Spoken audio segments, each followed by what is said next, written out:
લખતરના ઢાંકી ગામે મુખ્ય બજારમાં યમદૂત સમાન પીજીવીસીએલના પોલ। લખતર તાલુકાના ઢાંકી ગામે મુખ્ય માર્ગ પર અને રામજી મંદિર ચોકમેન બજાર ખાતે પીજીવીસીએલનો વીજ પોલ યમદૂત સમાન વચ્ચે ઊભો હોય તે રીતે ગ્રામજનો દ્વારા પીજીવીસીએલમાં અરજી કરી વીજ પોલ હટાવવાની માંગ કરવામાં આવી હતી। પીજીવીસીએલ દ્વારા નવો વીજ પોલ નાખી દેવામાં તો આવ્યો છે, પણ જૂના વીજ પોલ ઉપર જૂના વાયરો નવા વીજ પોલ પર સ્વિફ્ટ નથી કરાયા, જેના કારણે ઢાંકી ગામના રહીશો અને વીજ પોલની વચ્ચે પસાર થવા માટે મજબૂર બની રહ્યા છે। આ વીજ પોલ રામજી મંદિર નજીક અને મુખ્ય બજારમાં આવેલો હોય, જેના કારણે રાહદારીઓ વાહન ચાલકો ત્યાંથી પસાર થતા હોય અને તંત્ર દ્વારા મોટા અકસ્માત થવાની રાહ જોવાઈ રહી હોય તેવું દેખાઈ રહ્યું છે।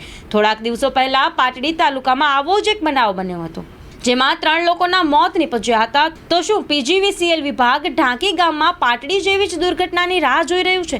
તેવા સવાલો ઊભા થાય છે। નવા નાખેલા વીજપોલ ઉપર જૂના વીજપોલના વાયરો ક્યારે શિફ્ટ કરાશે? કોઈ અકસ્માત સર્જાશે ત્યારે શિફ્ટ કરાશે? જો અકસ્માત સર્જાશે તો તેનો જવાબદાર કોણ? પીજીવીસીએલના અધિકારીઓને વારંવાર આ વીજપોલની રજૂઆત કરવા છતાં 15 દિવસ સુધી આ વીજપોલ ઉપર કોઈ વાયરો શિફ્ટ ન કરાતા તંત્રનું ધ્યાન દોરવામાં આવ્યું છે અને જૂના વીજપોલને ડિસ્ટ્રોય કરવાનું હોય તેમ છતાં આજ દિન સુધી વીજપોલને ત્યાંથી હટાવવામાં કે દૂર કરવામાં નથી આવ્યા। તો શું પીજીવીસીએલ પાટડી જેવી ઘટનાની રાહ જોઈ રહ્યું છે?